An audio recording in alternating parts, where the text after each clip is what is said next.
A partir de ahora y hasta las 7:30 vamos a estar con el panel de experiencias que hemos titulado Visibilizando a las mujeres en el deporte.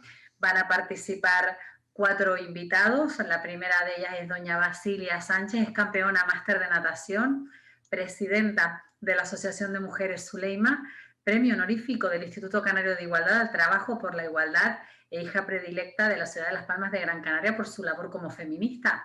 También nos va a acompañar en este panel de experiencias don Juan Ramón Marcelino. Él es expresidente de la Federación de Lucha Canaria y además impulsor de la Comisión de Mujeres en la Lucha.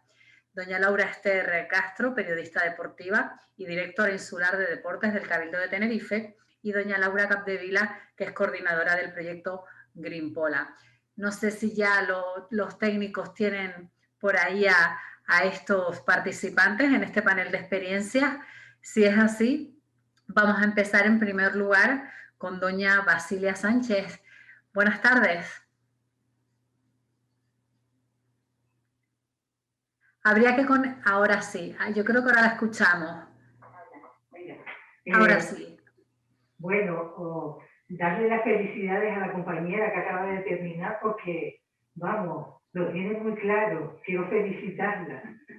Bueno, decir que mi experiencia, yo he practicado en mi vida 2 deportes, que es el baloncesto y la natación. El baloncesto fue de pequeña, estuve hasta casi los 18 años. Por la generación que me tocó vivir, ha sido muy complicado mi vida deportiva. Más de mayor es cuando he podido hacer en realidad lo que quiero, porque de pequeña, en un momento dado de mi vida, me di cuenta que yo estaba jugando con unas niñas y me apetecía jugar con los niños y salieron en manada en realidad lo que hicieron era empujarme, me sacaron fuera del espacio, no quería que estuviera allí y eso a mí me impactó. Bueno, lo pude superar, pero me costó el ver que lo podíamos entender, que yo también podía jugar, yo quería jugar al fútbol y no me dejaron. Y luego estuve jugando hasta los 18 años, como dije, de baloncesto y me costó muchísimo que mis padres me dejaran desplazar porque yo jugaba contra los colegios porque las niñas jugaban aparte y los niños, ¿no? Mis clases, yo en el colegio nunca tuve compañeros porque las clases mi colegio era solo para niñas. Y fue un momento, la verdad, que yo decía, ¿por qué me tienen que separar si yo quiero estar también con los niños? En mi experiencia, lo que tengo así muy destacado es que la sociedad a las mujeres nos han ido relegando con el tema del deporte. Mi generación, yo soy hija de la dictadura, porque soy bastante mayor. Y el deporte para practicarlo era complicado a las mujeres. En mi misma familia, mis hermanas me decían, ¿para qué te complicas? Ellas bordaban y cosían. Yo nunca he bordado ni he cosido porque era algo que no me gustaba. Siempre me ha gustado el deporte, estar en la calle, más fuera de mi casa. En los momentos de mi vida así que he querido hacer cosas, siempre me he encontrado impedimentos, no me lo han permitido. Yo soy una persona que siempre he sido rebelde y eso es lo que me ha salvado un poco de estar donde estoy. Mi experiencia en la natación, yo era una persona que iba a nadar a la piscina 3 veces a la semana. Y estuve un montón de años nadando para cuidarme físicamente, que era lo que hacíamos las mujeres cuando teníamos tiempo. Y ya me cansé un poco de estar tantos años haciendo eso y cuando iba a cumplir casi los 60 dije, voy a dejar de tener monitor y me voy a dedicar y empecé a nadar y en vez, como me sentía también, nadaba casi todos los días, de lunes a sábado, y empecé a nadar y nadaba entre 3 y 4.000 metros. Y claro, el monitor de la piscina me incitaba a que yo hiciera travesía. Y yo le decía que no, que no, que yo no quería hacer travesía, que a mí mi hermano me gustaba y que yo lo que quería era nadar. Y en aquel momento en el Metropó había una nadadora mayor que siempre se hacía campeona de España. Y yo decía, yo quiero ser como esta mujer. Pero era una frase que yo la lanzaba ahí hasta que uno de los monitores vio cómo era cómo nadaba todos los días tantos metros, que un día me invitó a una travesía. Y yo le dije que no, yo no quería. Apúntate en un club, venga. Y yo me resistía, hasta que en un momento dado el club Belén María tenía la tradición de hacer todos los años una travesía. Y yo no me apunté, quien me apuntó fue el monitor y fui. Y cuando estaba en la travesía, esperando que él llegara, el monitor, que me conocía de la piscina, no apareció. Y me vi yo allí sola, rodeada de no sé, un montón de hombres, y solo había 2 mujeres más, y eran jóvenes. Y yo, casi con 60 años. Bueno, que me metí en el mar y cuando iba a salir, en la salida empezaron a salir, me dieron por todos lados. Porque yo no sabía cómo era la cosa. Sabía cómo había que salir, pero claro, la gente se ponía por los lados, no en el centro donde yo me puse, y ahí salía la gente a competir. Y bueno, que hice la travesía. Y yo, cuando llegué de la travesía, tenía la presión de que estaban mi marido y mis hijos allí, y cuando le dije que iba a hacer una travesía, no se lo dije sino a los 2 últimos días, la palabra que dijo mi marido, mis hijos se pusieron contentísimos, pero la palabra que dijo mi marido, tú estás loca, ¿sabes? Fue la palabra que me dijo. Y yo le dije, yo no estoy loca, estoy preparada. ¿Por qué? Porque claro, yo me había entrenado tantos años y me hice fondista sin yo querer ni saberlo, porque yo entrenaba todos los días 2 horas, 2 horas y media. Y eso es lo que me llevó. Entonces, cuando terminé la carrera, llegué y me quedé allí porque iban a dar premio, pero sin pensar que yo iba a ganar nada, y me dieron mi medalla y mi copa. Y la verdad que me quedé muy contenta. Y luego empezaron a llegar hombres a proponerme que me fuera a su club. Entonces yo decía, ¿y esto de qué va? Y eran los clubs máster, que había presidente de los clubes en aquel momento, y me invitaron a que entrara en el club. Yo la verdad en aquel momento no tenía claro lo que era. Y les dije, no se preocupe, que yo cuando lo decida, yo los llamo por teléfono, porque cada uno me dejó el teléfono del club. Y entonces yo empecé a investigar en los clubes, que eran los clubes y que eran los másteres, y vi que el único club que no tenía mujeres era el Belén María, que no sé si ustedes lo saben, que ese club pertenece al puerto, a Cestiva, a los estibadores. Y yo dije, bueno, esta es la mía, voy a entrar en el club y ahí voy a romper el sesgo de hombres que hay ahí, voy a entrar como mujer. La verdad que tuve un recibimiento estupendo. Pero mi marido volvió otra vez, que te vas a meter en un club, que tú ahora vas a ponerte a nadar y a competir. Digo, sí, ya estoy federada, y sigo federada y sigo nadando. Y en todos estos años me he quedado 2 veces campeona de España y de Canarias, 8 o 9 meses, ya he perdido la cuenta. La experiencia con la natación para mí ha sido fabulosa. Me he ido enterando, me he ido preparando y me he ido dando cuenta que dentro de mi club y dentro de otros clubes hay desigualdades. Y las desigualdades yo las he vivido dentro del club con mis compañeros. Yo se lo he dicho. Cuando yo llegué al club, ellos se grababan, se cogían el tiempo y a mí nadie me cogía tiempo. El tiempo que daba la federación, que lo nombra en voz alta.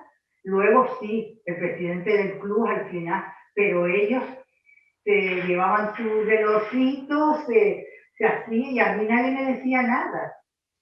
Y se grababan, ¿sabes? Y yo digo, bueno, ¿esto qué es? Empecé a protestar, a mí me tienen que grabar, a mí me tienen que coger el tiempo cuando yo salga y después veía las actitudes que habían allí, ¿sabes? Entre ellos se apoyaban en el club. Ya no era yo sola entre una chica de 25 años y veía cosas que no me gustaban. Decía, el yogurcito, ese yogur, a mí no, porque era mayor, pero a ella le decían que era un yogur.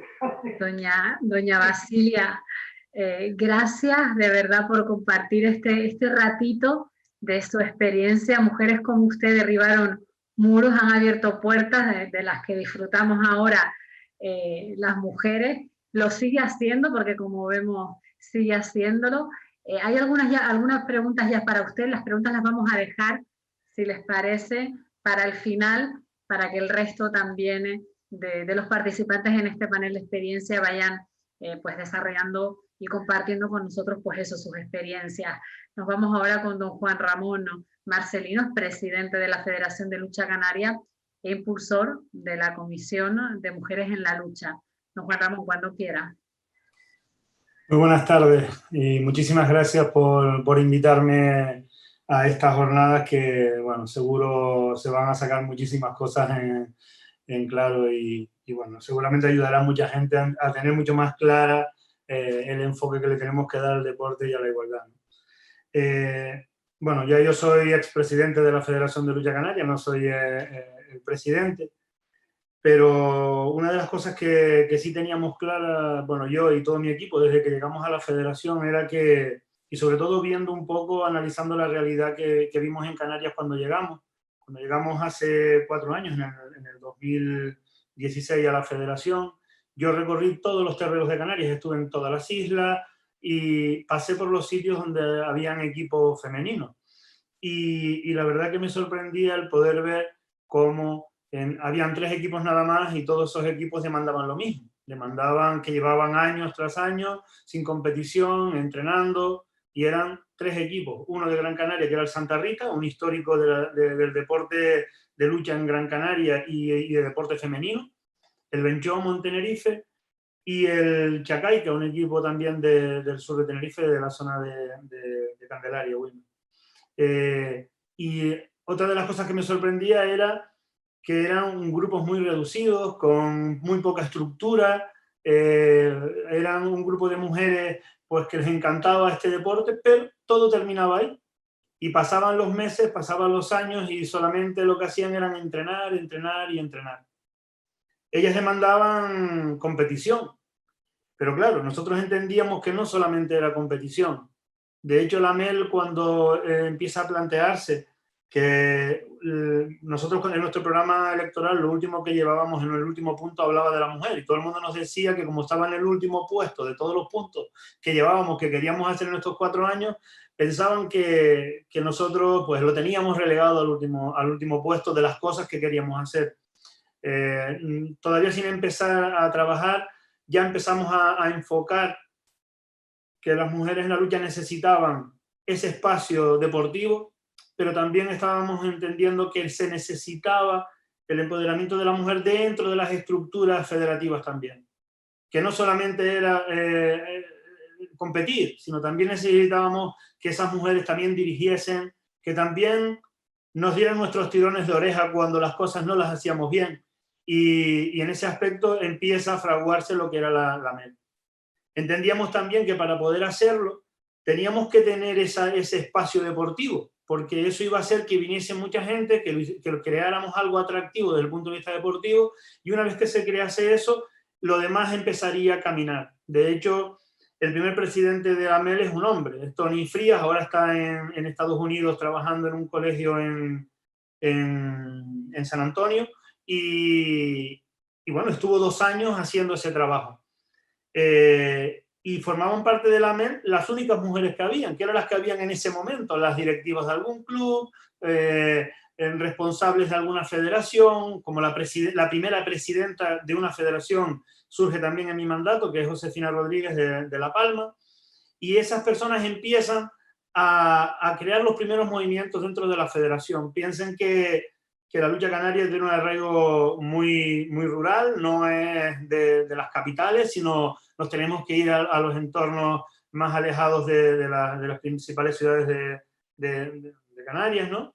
Y tiene un aspecto muy, muy machista, o no machista, sino muy masculino, muy arraigado al hombre, y el entorno de la mujer en esos espacios quedaba relegado pues a algunas directivas, como puede ser el caso del Campitos, que hay 2 mujeres, Juli y Loli, que han batallado con ese club y siguen batallando para que la lucha en Santa Cruz no desaparezca, junto con más mujeres, ¿no? Pero esas son las personas que empiezan a trabajar dentro de la MEL, porque nuestro objetivo era que cambiase ese aspecto que teníamos desde el punto de vista deportivo. Como ejemplo, cuando llegamos habían 3 equipos en Canarias y habían unas 70 licencias. Cuando nos marchamos, habían 10 equipos en Canarias, tenían un presupuesto asignado para poder desarrollar sus competiciones y sus actividades, habían casi 300 licencias federativas, tenían una liga regional, tenían un campeonato de Canarias, una copa, la Supercopa. Se creó por primera vez en ese periodo de esos 2 años la primera luchada institucional por el Día de la Mujer, que se celebró durante 4 años consecutivos, que demandábamos que también, si se celebraba la lucha del Día de Canarias y era televisada, pues la televisión canaria también la retransmitía en directo, ¿no? Pero eso fue importante porque eso hizo consolidar un poco esa imagen de que la federación estaba preocupada por el espacio que la mujer necesitaba en este deporte. Pero cuando de verdad empiezan a darse pues, esos primeros pasos, que yo creo que la MEL empieza a cambiar y empieza a ir al objetivo de lo que nosotros pretendíamos, que era realmente lo que nosotros queríamos, era la importancia de la mujer dentro de la lucha canaria. Eso pasa a partir de los 2 años de creación de la MEL, donde ya se crea, hay otra cosa que sucede también, es que hay una reforma promovida a través de la MEL de las normativas que tiene la Federación de Lucha Canaria. Ya se empiezan a modificar estatutos, los textos se envían al jurado de garantías para adaptarlo a un lenguaje no sexista, integrador. Por ejemplo, se recogía que el secretario de la Federación de Lucha Canaria tenía que ser secretario o secretaria. O sea, empiezan a suceder una serie de cambios que hacen que la lucha empiece a tener esa importancia desde el punto de vista de la igualdad y de la integración de la mujer en la lucha, ¿no? Pero a partir de los 2 años se crea ya la estructura de cómo tiene que funcionar, y es donde ya empiezan a aparecer esas mujeres, y me hubiese gustado que hubiesen habido hombres. Entre ellas he podido contar con Purificación Gutiérrez, o Elvira, que la lucha canaria en estos 2 años le debe muchísimo porque ha aportado muchísimas cosas. Ha sido, entre todo ese equipo que se ha creado de personas muy válidas, pues unas jornadas de formación en este último año que han llevado pues a buscar esa igualdad, ese respeto por la mujer, no solo en la lucha, sino también llevándolo a otros deportes, y poniendo también en valor a la MEL. Hemos sido invitados a través por la Universidad de La Laguna, nos han llamado de muchísimos medios y que al final eso ha servido como un referente para que otros deportes nos vean como algo importante. Había gente que me decía, como esa gente entre en la federación no te queda nada. Pues ojalá no solo en la federación, sino en el día a día, en mi trabajo, en mi casa, ese grupo de mujeres puedan hacer ese trabajo que han hecho dentro de la federación. Juan Ramón, te vas a equivocar, esto no lo puedes hacer. Seguramente si hubiese tenido ese equipo cuando celebramos el Mundial en Gran Canaria, que pusimos premios donde los hombres ganaban más que las mujeres, eso no hubiese pasado, porque hubiese tenido unas profesionales al lado mío que me hubiesen dicho, esto no lo puedes hacer. Y nosotros, como dirigentes de estas instituciones, federaciones, lo que tenemos que hacer es escucharlo, porque al final el que ha salido ganando aquí ha sido la mujer, ha salido ganando la lucha y han salido ganando también los hombres dentro de la lucha, porque al final nos hemos dado cuenta que si no estamos todos juntos, no vamos a poder progresar y llegar a esa total integración y al objetivo, que lo hemos hablado muchísimas veces con Elvira, que el objetivo que nos tenemos que plantear en la lucha canaria no es la igualdad de las mujeres ni la integración de la mujer en este deporte ni en otros deportes, sino que desaparezcan estas comisiones, porque eso significará que la mujer está totalmente integrada en este mundo deportivo, ¿no? Se han cambiado muchísimas cosas, muchísimas, pero todavía queda muchísimo que cambiar, muchísimo. Hay que seguir trabajando, hay que seguir pensando que esas 300 mujeres que hemos conseguido acercar a este deporte, la pena ha sido el COVID que nos ha frenado a todos un poco, pero yo creo que si esa línea ascendente hubiese seguido, pues el número de participantes en las competiciones hubiese crecido, porque ya Gran Canaria tenía como 3 o 4 equipos en categorías inferiores. Hubiésemos conseguido consolidar que ahora mismo está el Pancho Camurria o está el Alfredo Martín, que son campeonatos de selecciones o de equipos masculinos de categorías inferiores, pero ya podíamos haber dado el paso, como se dio, por ejemplo, en el Faro Maspaloma, que por primera vez en la historia teníamos equipos masculinos y femeninos de categoría alevín e infantil. Eso también de la mano de las instituciones, como en este caso fue del gobierno de Canarias. Pues el siguiente paso era intentar llegar a tener pues, esas competiciones de ámbitos de selecciones y de equipos femeninos. Eso así hubiese sido también algo pues, bueno, pero creo que este freno del COVID lo que nos debe hacer, servirnos es para reflexionar sobre lo que hemos hecho y todavía sobre todo lo que nos queda por hacer, ¿no? No solamente hemos sido nosotros, porque nosotros hemos sido también el reflejo a lo mejor de otras federaciones. Ahí tienen el ejemplo de la Federación de Tenerife. En estas elecciones, dentro de su junta de gobierno, la mitad son mujeres y la mitad son hombres. Ellos mismos han ido, o en La Palma, ya se han empezado a mover en ese aspecto también, o incluso en La Palma están promoviendo también formación específica en igualdad, o sea, aparte de lo que pueda hacer la MEL. O sea, hemos sido como impulsores también de que estas iniciativas tienen que seguirlas también otras federaciones, y con la formación que ha hecho Elvira en estos meses, también ha servido para eso, para llegar a las federaciones, a los equipos directivos y formarles y un poco abrirles los ojos con la realidad que tenemos delante, porque muchas veces hacemos las cosas no porque queramos hacerlas, sino porque las desconocemos. Necesitamos de estos profesionales para que esta situación, pues al final desaparezca. Hay una cosa importante que antes decía Elvira, y es una crítica que me ha hecho muchísima gente y yo he tenido que, bueno, lidiar con unos y con otros porque ha sido complicado. O sea, cuando eres presidente de todo y escuchas todo, ¿no? Pero hay una cosa que sí hemos hecho desde la federación y antes lo decía Elvira y mucha gente no lo entendía, y es una discriminación positiva. Si no hubiese sido porque nosotros en algunos aspectos en las normas fuimos flexibles, seguramente muchas de las cosas que han pasado no hubiese sido una realidad. Y esto no es decir que quieren igualdad, pues esto tiene que ser así, porque seguramente cuando empezamos a luchar los hombres hace muchísimos años, las condiciones eran las mismas y a lo mejor hubiesen tenido también esa flexibilidad a la hora de aplicar las normas. En el caso nuestro, por ejemplo, las licencias más baratas eran las de ellas para intentar ayudarlas. Tenían que tener equipos de categorías inferiores para poder tener un club. Si eso se exige a un equipo que empieza a salir femenino, sería prácticamente imposible el que pudiese salir. En ese aspecto también lo hemos hecho. Pero después, por ejemplo, cuando tenemos que clasificar a las luchadoras, las clasificamos igual que a los hombres. Y cuando tenemos que sancionar, se sancionan igual. O sea, hay una serie de aspectos que tenemos que pues tener esa pequeña discriminación positiva hacia la integración de la mujer, porque si no sería prácticamente imposible, porque si encima que les cuesta nosotros le ponemos más pega, pues sería prácticamente imposible que eso pudiese suceder. Por ejemplo, no se puede tener a una mujer en la junta de gobierno para que ella, con voz y con voto, porque los que forman parte de la junta de gobierno son los elegidos en toda Canarias por los votantes, ¿no? Pero nosotros en la federación decidimos que en cualquier reunión que tuviese el presidente tenía que estar presente una persona de la MEL como asesora del presidente en todas las reuniones. O sea, nosotros hemos tenido también un poco que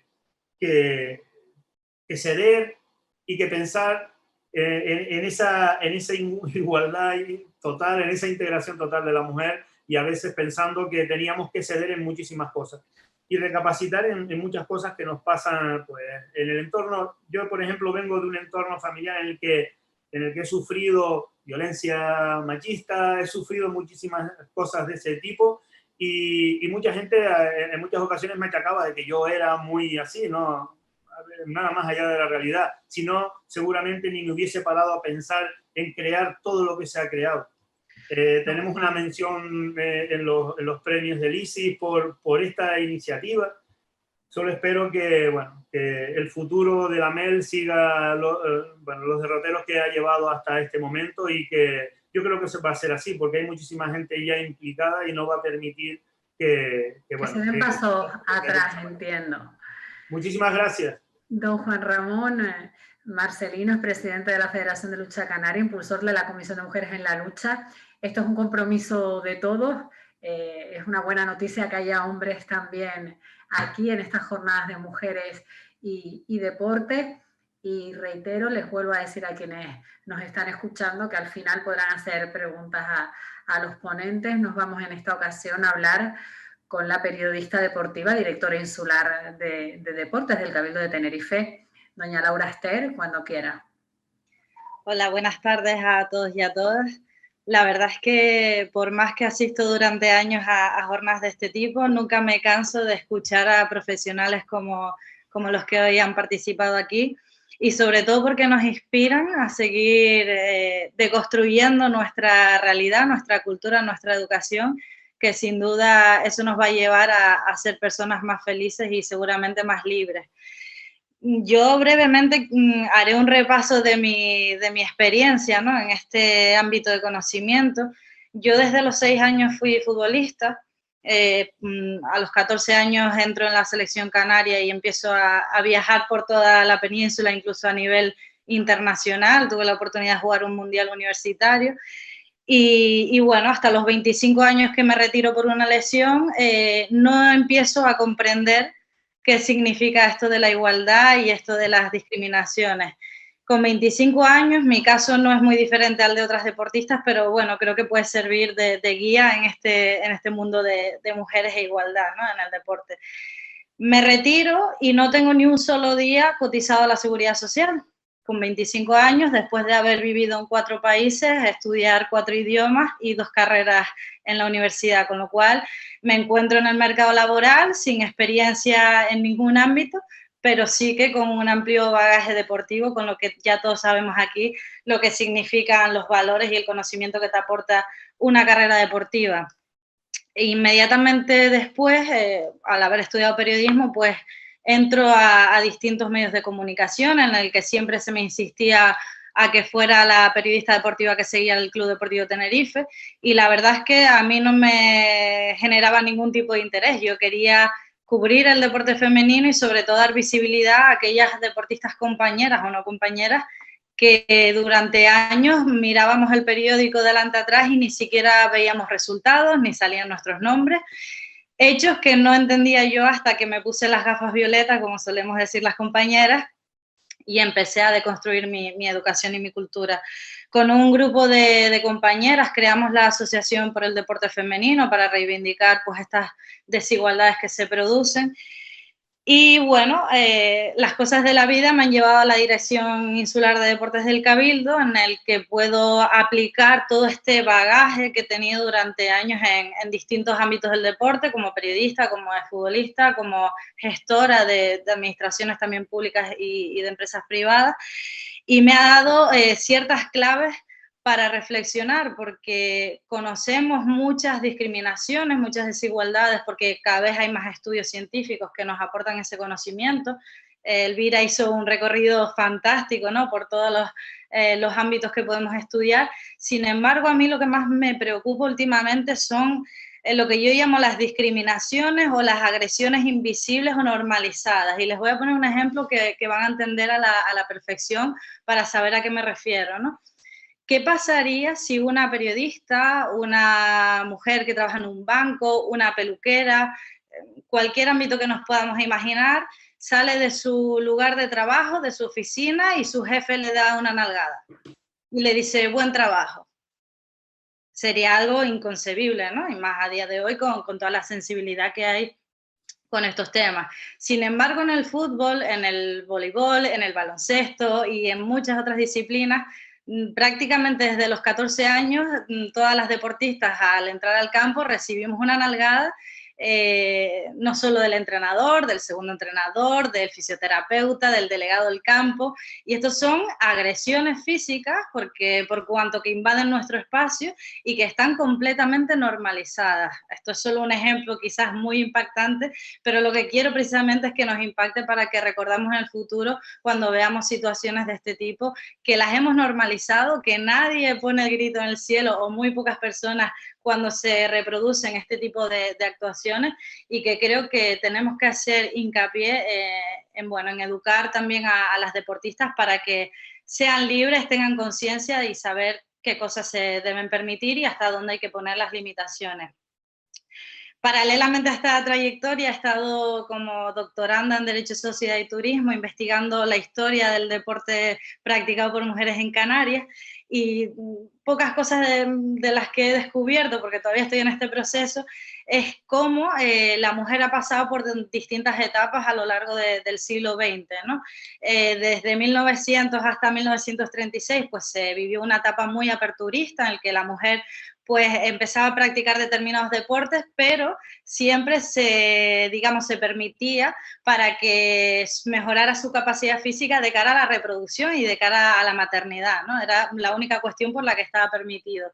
Luego se vivió una etapa gris durante el franquismo, la guerra civil primero y luego el franquismo, en la que la educación de la mujer estaba controlada por la sección femenina, con lo cual solo se podían practicar deportes como la natación o la gimnasia en días de exhibiciones en las que participaban además paralelamente a exhibiciones militares. Otros deportes se practicaban de manera, digamos, amateur en los pueblos, por fuera de las iglesias y demás, pero no era deporte federado de competición. Es a partir de 1975 hasta la década hasta el 2000 cuando se produce lo que se llama la deportivización bueno, es un proceso por el que la mujer pasa de hacer deporte por actividad ociosa a hacerlo de manera competitiva y federada.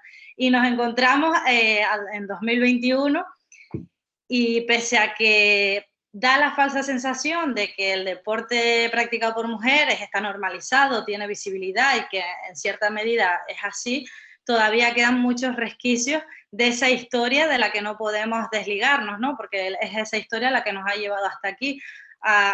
Fue la educación y los cambios sociales los que nos permitieron a la mujer emanciparnos del trabajo doméstico, salir fuera de casa a trabajar y empoderarnos en la sociedad y empezar a tener voz y voto, ¿no?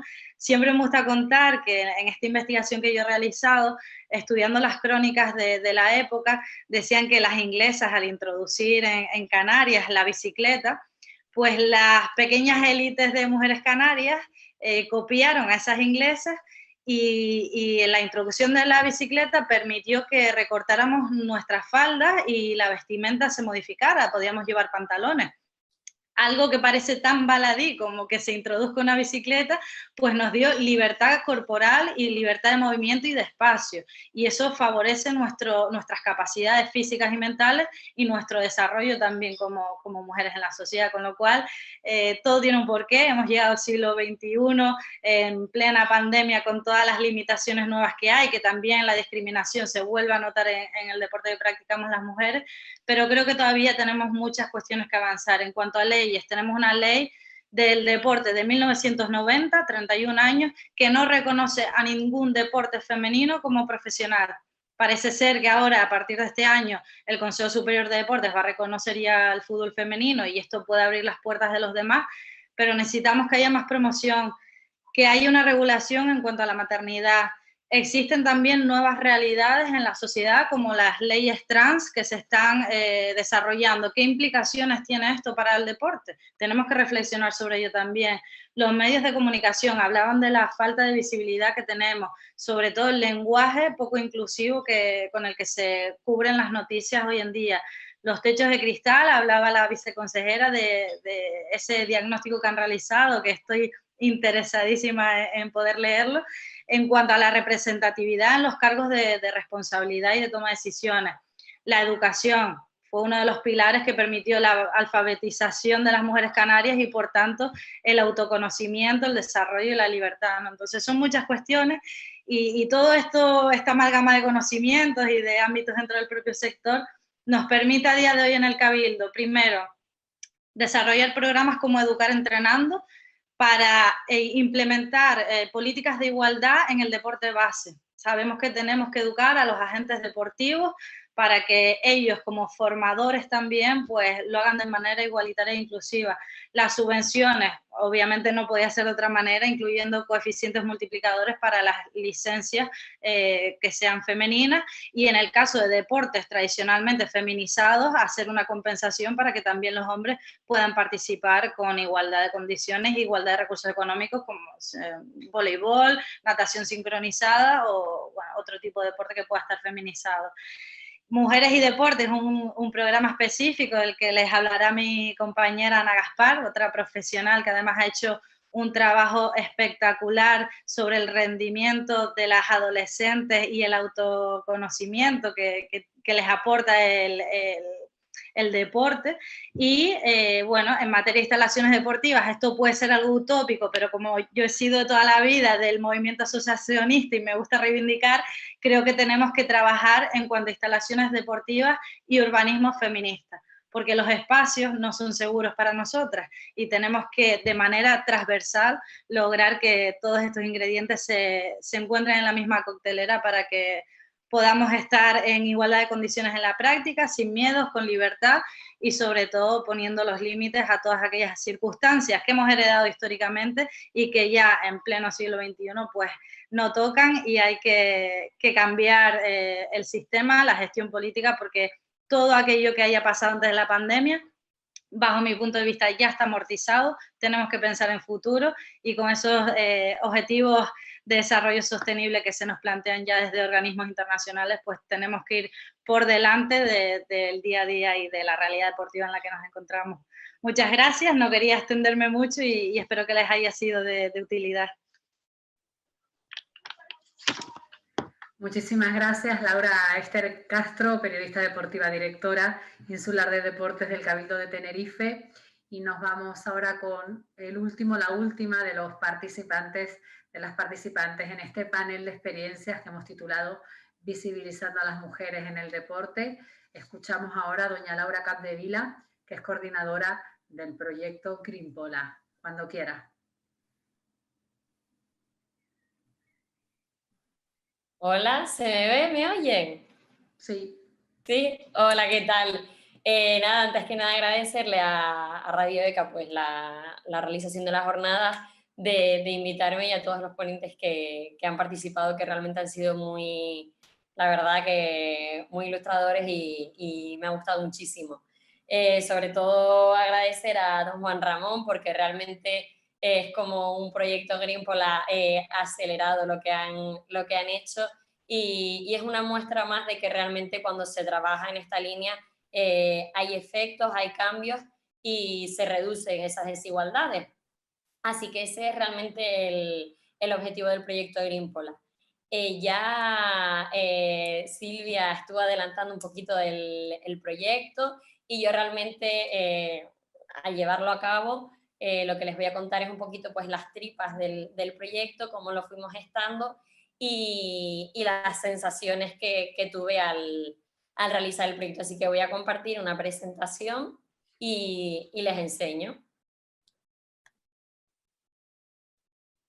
Ay, no me dejan compartir la presentación. Bueno, no, a mí no me importa, no la... Prueba ahora sí debería. A ver. Venga, perfecto, ya lo tengo. Vale. Pues como les decía, bueno, me presento rápidamente, aunque ya me han presentado.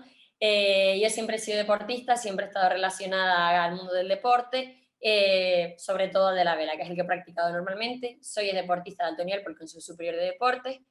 Soy graduada, estudié el grado en Ciencias de la Actividad Física y el Deporte, y he estado siempre vinculada al mundo federativo, en este caso a la Federación Española de Vela, estaba en la Asamblea, en la Comisión Mujer y Deporte, y tengo conocimientos en materia de igualdad y diversidad, pues, que he obtenido de manera espontánea siendo mujer y viviendo situaciones de desigualdad, y después pues en formaciones, cursos y evidentemente preparando el proyecto. El objetivo principal que teníamos en este proyecto era trabajar la realidad de manera en materia de igualdad y diversidad en el ámbito federativo. Lo que queríamos era generar entornos que reduzcan estos estereotipos de género en lugar de permitir que el entorno federativo sea un entorno que los perpetúe. Para ello, bueno, ¿por qué surge el proyecto? Pues surge porque, como ya sabemos, hay desigualdad en la sociedad. Esta desigualdad, como comentaba además Elvira, un deporte como tal no tiene la capacidad de ser machista o ser feminista o estar masculinizado o feminizado. Un balón no tiene esa capacidad. No obstante, la sociedad tiene desigualdades que se ven reflejadas en el deporte. Podemos hacer dos cosas: podemos aceptar esta realidad o podemos utilizar ese entorno federativo, ese entorno deportivo para revertirlo, ¿vale? Y que sea una herramienta para reducir esas desigualdades. Pues primero éramos conscientes de esa desigualdad. De hecho, tal y como comentó Silvia al principio, de las 10 presidencias de las federaciones con las que trabajamos, 9 estaban ocupadas por hombres, y la federación que estaba ocupada por mujeres pues era la de gimnasia, que es un deporte en el que el 95% de las licencias son femeninas, con lo que realmente era lógico que fuera una mujer. Y evidentemente nos apoyábamos, como no, en la nueva Ley Canaria del Deporte, que una de las novedades que tenía era incluir la perspectiva de género con el artículo 4, la igualdad efectiva de hombres y mujeres, y el artículo 5, que hablaba, no olvidarnos, de la diversidad sexual e inclusión en el deporte, porque si solo pensamos en la igualdad entre hombres y mujeres, pues estamos olvidándonos de un grupo que se está viendo muy excluido de la participación del deporte y está sufriendo pues muchísima discriminación realmente. Y por último, si nos faltaba un motivo claro para trabajar en la Viceconsejería de Igualdad y Diversidad en materia del deporte, pues vimos que solo el 25% de las licencias federativas que hay en Canarias, que se expiden en Canarias, son femeninas. Entonces, yo sé que que es repetitivo lo que voy a decir, pero es que a mí me parece muy heavy que de cada 4 personas que participen en el entorno federativo, tan solo una de esas 4 sea mujer. Sobre todo porque, me gustaría hacer un alto en esta diapositiva, porque realmente el deporte a veces lo vemos como un fenómeno, como, sí, el deporte, hay que hacer deporte, pero realmente el deporte nos ayuda a desarrollarnos físicamente, a desarrollar nuestro tejido muscular, nuestra densidad mineral ósea, nos ayuda a afrontar situaciones de esfuerzo físico, y estamos privando a realmente cómo se comporta nuestra sociedad y cómo se está comportando, está privando a muchísimas mujeres de eso, y ya no solo de eso, sino de adoptar e incluir a su formación, complementar su formación con los valores que el deporte nos aporta. La resiliencia, bueno, todo esto ya lo había comentado Silvia, la resiliencia, hábitos saludables, habilidades de liderazgo, el trabajo en equipo. Al final el deporte nos ayuda a formar nuestra personalidad y contribuye también al desarrollo de nuestra autoestima. Entonces, creo que este es un argumento más que sólido para que la viceconsejería dijera, oye, tenemos que abrir el melón del deporte y tenemos que empezar a trabajar en esta línea, porque realmente está pasando algo que está impidiendo que las chicas pues accedan al deporte con total libertad. Entonces, estos fueron los motivos que nos empujaron a empezar con el proyecto Greenpola. ¿Por qué Greenpola? Por si acaso alguien no estaba antes cuando Silvia lo comentó. Yo creo que el mar representa a todos los canarios y a todas las Canarias, nos representa, y en el mar utilizamos la Greenpola para saber de dónde viene el viento y poder elegir así qué camino tomar, es decir, en qué dirección caminar, y eso era lo que nos dimos cuenta que necesitábamos, porque al final necesitamos conocer de primera mano qué está ocurriendo en el deporte para poder ir cambiando esas realidades y ir haciendo esos cambios, como los cambios que comentaba Juan Ramón, identificar qué cambios podemos ir haciendo para que ese deporte facilite la entrada de mujeres, y no solo la entrada, es decir, no solo la participación, sino que esa participación esté libre de discriminación. Entonces decidimos que lo primero que queríamos hacer, que fue lo que hicimos el año pasado, en 2020, era conocer la realidad detrás de los números. Cada deporte tiene su naturaleza, como también comentaba Elvira. Hay deportes que facilitan la participación de las mujeres, por ejemplo, los deportes individuales en los que no se comparte, no hay oposición directa, como por ejemplo puede ser un deporte de lucha. Pues en los deportes que no hay esa oposición, no se comparte ese espacio de competición, o por ejemplo en el atletismo, ahí hay más participación femenina, o sea, es prácticamente la misma la participación femenina frente a la masculina, lo cual no indica que ese deporte o que esa práctica esté siendo libre de discriminación. Entonces, para poder llevar a cabo esas acciones positivas de cambio, necesitábamos, por lo tanto, identificar esos problemas, y qué mejor manera que las propias federaciones nos las transmitieran, sus inquietudes, las problemáticas y qué estaba pasando en su propio deporte. Con lo que contactamos con estas 10 federaciones deportivas, como ya comentó Silvia, todas participaron, exceptuando la Federación de Judo, que no conseguimos localizarlo. No hubo manera de establecer un punto de trabajo común, pero todas las demás tuvimos ese trabajo en común. ¿Cómo lo hicimos? Pues nos sentamos y tuve una reunión con las federaciones. Estuvo súper bien esa reunión porque se estableció como un momento de comunicación muy cercano y muy asertivo, la verdad, y pudimos utilizarlo como un momento reflexivo.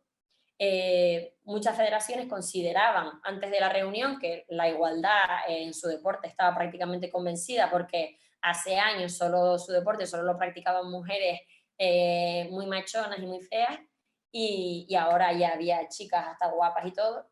Y al final de la reunión, tras ese punto de conversación, tras generar ese debate, fueron mucho más conscientes de la desigualdad que se estaba manifestando en su deporte sin darse cuenta. Parte de los comentarios, preguntas que surgían en esas reuniones era: oye, ¿qué avances ves en tu deporte en materia de igualdad? Y en el estamento arbitral tienen la misma cantidad de mujeres que de hombres, le preguntaba, ¿no? Personalmente, ¿crees que los niños practican libremente, por ejemplo, la natación artística? ¿Por qué crees que es así? Porque me contestaron, por ejemplo, a esta pregunta que no. Y generar ese punto de reflexión fue súper enriquecedor, porque además nos permitió llegar a cosas con las que no contábamos y que no esperábamos llegar. Y por último, tras la reunión a posteriori, lo que hicimos fue pasarle a las federaciones un formulario para que para recoger por escrito todas esas reflexiones que ya habíamos tenido en la reunión presencial. Todo lo que comentamos en la reunión y todo lo que preguntamos en el formulario estaba englobado en 4 grandes niveles que habíamos preparado. Uno era el grado de conocimiento de la normativa por parte de las federaciones, es decir, si una federación no conoce los artículos 4 y 5 de la Ley Canaria del Deporte, ¿cómo los va a aplicar? ¿Cómo le vamos a pedir que los aplique, ¿no? Pues valorábamos si tenían conocimiento de esa normativa y si se estaba aplicando. Valoramos cómo era la estructura, ya lo comentó Silvia, que al final la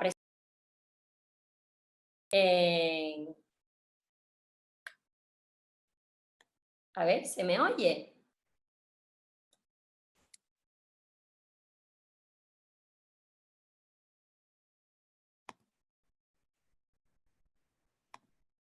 ¿Se me oye, sí? Sí, ¿Sí? se te escucha. Vale, perfecto, que me salió un cartel. Pues los 4 niveles a valorar, como comentaba, el grado de conocimiento y aplicación de la normativa por parte de las federaciones, la estructura de estas federaciones, que como ya comentó Silvia, veíamos que la presidencia recaía siempre sobre hombres y, por ejemplo, la secretaría, pues, o las tareas administrativas sobre todo sobre las mujeres. Otro ejercicio de reflexión que hacíamos en las reuniones es la limpieza de las instalaciones es llevada a cabo por por mujeres. La respuesta en la mayoría de los casos era afirmativa. Entonces, son cositas que fuimos detectando. La comunicación utilizada con las federaciones, que también hablaba Laura Castro de la comunicación, tanto escrita como en las imágenes, en las redes sociales, las federaciones muestran a sus deportistas. Si las muestran, por ejemplo, una preocupación que me transmitía el presidente de una federación, es que las marcas hacen un uso sexista de las mujeres y nosotros nos vemos que tenemos que en nuestras redes sociales intentar buscar imágenes en las que las poses, porque al final, entonces se generaba esa conversación, ellos mismos se iban dando cuenta de que esas situaciones nos afectaban a las mujeres y a los hombres, ¿no? Y por último, las acciones formativas dirigidas a los diferentes estamentos, es decir, se están haciendo acciones que mejoren los conocimientos de los diferentes estamentos en materia de igualdad en perspectiva de género. Una de las preguntas, aunque ya lo adelantó Silvia, una de las preguntas que les hacíamos a las federaciones era: ¿está la estructura federativa formada en perspectiva de género? La respuesta en la mayoría de los casos fue que sí, pero luego a la hora de la realidad, cuando tú veías las acciones formativas que se habían llevado a cabo, no había ninguna acción formativa en perspectiva de género. Por lo tanto, ¿cómo se ha formado a la estructura federativa si no ha habido ninguna formación, ¿no? No obstante, fue súper curioso porque aunque estos eran los 4 niveles que queríamos valorar, en las reuniones y en las conversaciones que fueron surgiendo, fuimos detectando otra serie de situaciones y de problemáticas que no esperábamos encontrarnos. Así que al final, a modo conclusión o a modo resumen, lo que nos transmitieron, las inquietudes que conseguimos que nos transmitieran, al final fue conseguir que nos transmitieran las diferentes federaciones, fueron, por un lado, fueron conscientes y afirmaban que siguen habiendo estereotipos de género en torno al deporte, aunque para nosotras a lo mejor, o nosotros ahora mismo sea obvio. Hubo situaciones en las que de entrada o de comienzo las federaciones no eran conscientes de esta realidad. Hablaban de la dificultad de captar niñas en los deportes que la sociedad consideramos masculinos, como por ejemplo en el fútbol. Me comentaban en la Federación de Fútbol que una de las principales barreras para la práctica del deporte por parte de las niñas eran los propios padres y las propias madres, que decían: no, es que se me va a volver lesbiana la niña. Y se asustaban, ¿no? Y lo mismo al revés para la práctica de deportes más feminizados, como puede ser la natación artística o la gimnasia artística, ¿no? que es una de las principales barreras. Todas las federaciones entendían e identificaban como un problema la baja participación femenina en los estamentos directivos, arbitrales y técnicos, incluso a pesar de que el deporte tuviera mayor porcentaje de participación femenina en los estamentos directivos, arbitral y técnicos, sigue siendo mayor la presencia masculina.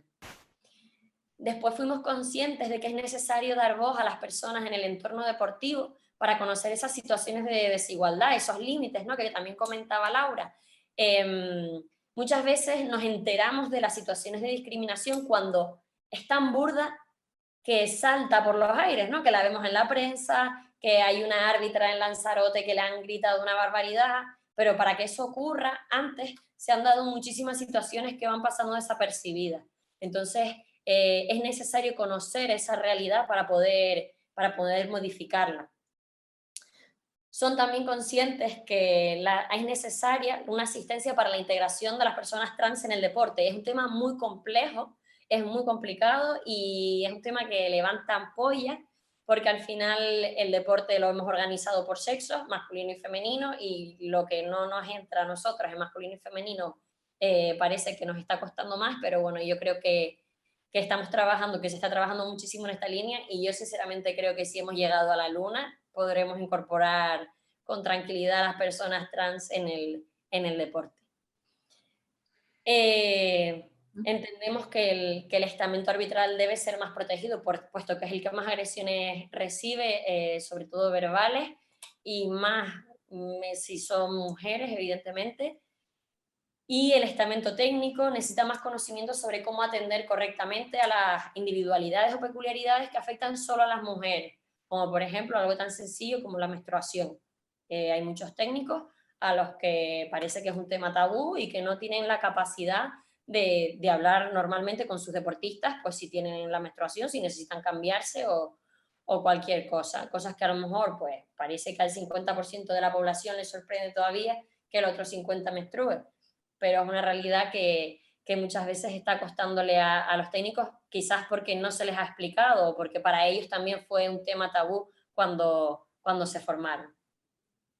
Teniendo en cuenta todo esto, tanto la viceconsejería, creo, como todas las administraciones públicas, entendemos que tenemos la responsabilidad de seguir trabajando para erradicar estas conductas y estereotipos, y las líneas de trabajo futuras del proyecto pues van en la línea de la sensibilización del estamento directivo, puesto que el estamento directivo debe conocer esta realidad y debe estar sensibilizado, el empoderamiento del estamento arbitral para poner medidas para evitar que se den a cabo estas discriminaciones, y formar al estamento técnico para que pueda atender en igualdad a todas las personas deportistas que estén a su cargo, sin dar por sentada su estructura familiar, su identidad de género o su orientación sexual.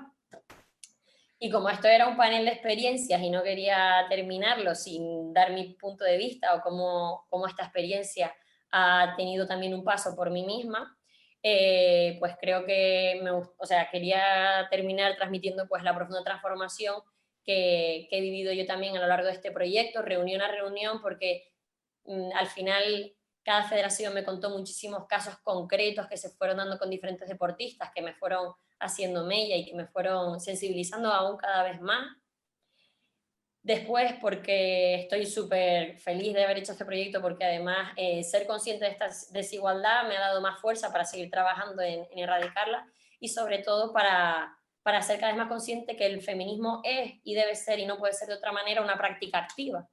Y por lo tanto terminar pues animándoles a que lleven a cabo ese feminismo de forma activa, que al final es en las pequeñas conversaciones, en los proyectos como estos y en las conversaciones del día a día, cuando alguien hace un comentario que está fuera de lugar, pues decirlo, tratar el tema con familiares, con amistades, explicarle cómo hago yo a mi padre lo que es la identidad de género, lo que es la orientación, todas esas cositas, pues que a veces nos da como un poco de cosa decirlas por no ser el típico o la típica que está siempre con la matraquilla, pero es realmente cuando yo convenzo a mi padre y se lo explico y él lo ve, cuando él se lo dice a su amigo, y es así como va un poco las gafas, ¿no?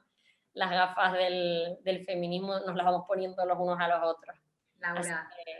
Laura Capdeville, muchísimas gracias. Gracias a los cuatro por acercarnos, por contarnos su experiencia. Ahora sí, vamos a abrir el turno de preguntas, y la primera nos vamos a hablar con doña Basilia Sánchez. No sé si podemos conectarla, ponerle la cámara, porque estaba desde la sede de Radio ECA. No sé si sigue por ahí. Ahí está. Y le preguntan a Sila si se ha sentido discriminada con respecto a los premios, con respecto a los hombres, a los premios de las competiciones. Yo lo estaba comentando particularmente aquí, lo estaba comentando, claro que me he sentido discriminada, porque en mi trayectoria, cuando me dan un premio, el premio está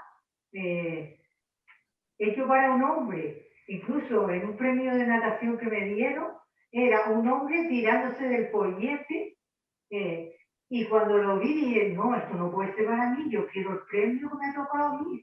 Es que premios para mujeres no hay, aquí son los hombres los que cuentan. Y una compañera estaba comentando algo que yo lo he vivido.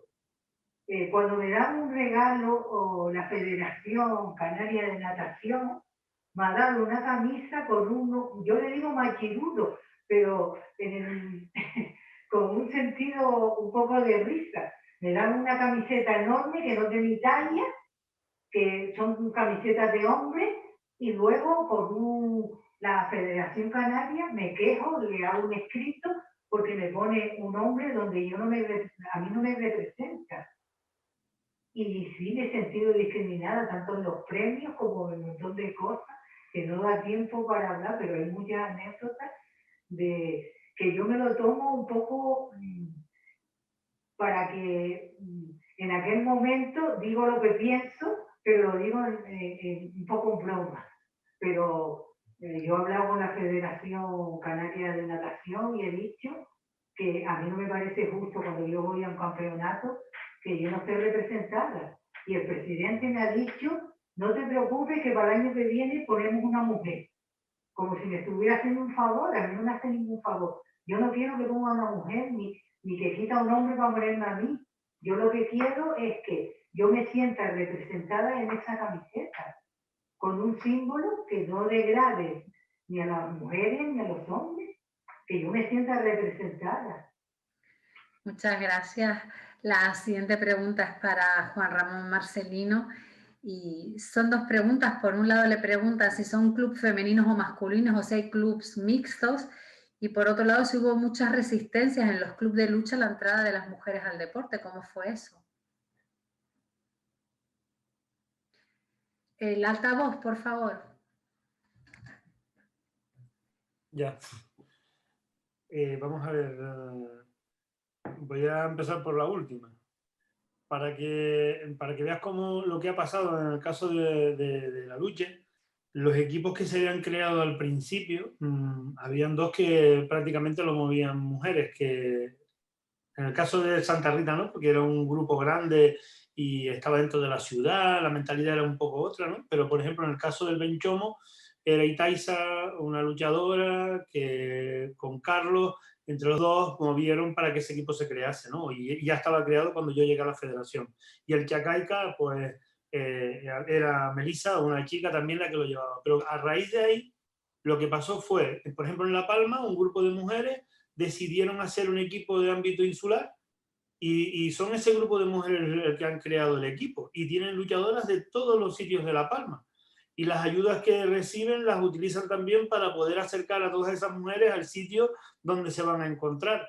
Pero al año siguiente la sorpresa fue que equipos masculinos, el Guamasa, el Rosario de Fuerteventura, el Saladar de Jandía, equipos que eran de primera categoría, de categoría masculina, dieron el salto y empezaron a acercar mujeres a esos equipos. Yo creo que un poco también atendiendo a lo que decía ahora Laura, yo creo que se tienen que empezar a dar pasos, igual que nosotros hicimos un pasito para que se pudiese crear la MEL y empezamos a crear esa iniciativa y luego al año siguiente fue otro pasito y otro pasito, eso que haya habido 3 equipos, después estos 10 han originado que empiecen a crear esa confianza para que vengan equipos, mujeres al mundo de la lucha. Y en un principio, el problema de la lucha es que es un deporte, aunque sean equipos, individual. Y por ejemplo te encontrabas con equipos de categoría inferior formados por niños con unas estructuras que tenían, que eran chicos muy fuertes, porque al final es un deporte de fuerza, se encontraban con chicas que les gustaba la lucha, pero llegaban allí a enfrentarse con chicos. Entonces, hablando con la Dirección General de Deportes, en este caso con el director general, con José Francisco, planteamos hace 2 años el que los equipos fuesen masculinos y equipos femeninos y que participaran en esa igualdad de condiciones. Y si algún día se quería hacer un campeonato por peso en el que estuviesen todos participando, oye, pues se podría hacer de forma seccional, pero no se podría participar prácticamente en igualdad de condiciones el que pudiesen participar ellas y ellos juntos, porque las estructuras no eran las mismas, porque no llevan la misma trayectoria de preparación, de poder captar el mismo número de personas masculinas y femeninas. Y lo que conseguimos con eso fue que esos padres que en su momento lo veían algo complicado, el que o viesen raro que su hija pudiese participar en una competición con un niño, al final lo que conseguimos es que esos padres diesen ese primer paso para que, oye, vayan a luchar si es lo que les gusta, que eso era muy complicado. Yo no sé las federaciones con las que se habrá reunido Laura, pero si hablamos de baloncesto o hablamos de fútbol, que a lo mejor encuentran barreras para que las chicas se acerquen, imagínate en la lucha canaria. O sea, en un deporte tan tradicional, tan rural, que le digan pues a su hija que su hija quiere ir a luchar. Los padres a lo mejor pondrían el grito en el cielo el primer año, pero es que ya eso ha ido pasando y ya lo están viendo como una cosa normal, ¿no? Muchas gracias, don Juan Ramón. Esta pregunta que nos llega es para Laura Capdevila. Nos dice que bueno, después de esas reuniones con las diferentes federaciones, si si han podido valorar, si ha habido tiempo de ver algunos cambios en las federaciones con las que se han ido reuniendo.